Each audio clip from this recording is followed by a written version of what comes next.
اور اس سے مراد کیا ہے؟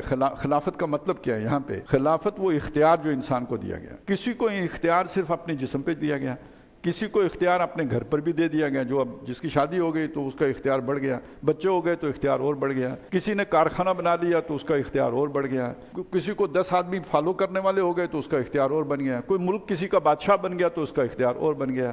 ہیں سارے اپنی اپنی جگہ پہ خلیفہ، جتنا خلیفہ اللہ نے بنایا ہوا ہے. اب اس خلافت کا عبادت سے کیا تعلق ہے؟ جہاں جہاں اختیار ملا ہے اس کو اللہ کے دیے ہوئے جو احکام ہے اس کے تابع بسر کرو، تو یہ خلافت امامت کی صورت اختیار کر لی، مطلوب خلافت ہے. نمرود کو بھی اختیار کس نے دیا تھا؟ بادشاہی کس نے دی تھی؟ اللہ ہی نے دی تھی.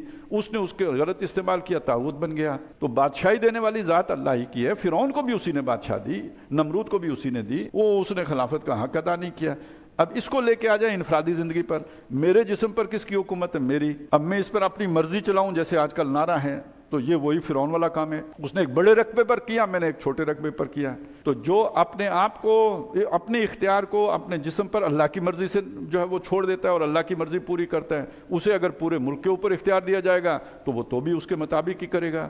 یہ ہے، اس نقطے کو سمجھیں، عبادت اور خلافت کا آپس میں تعلق. اب وہ خلافت عبادت بن گئی جب آپ نے اپنے اختیار کو اللہ کے حکم کے تابع کر دیا.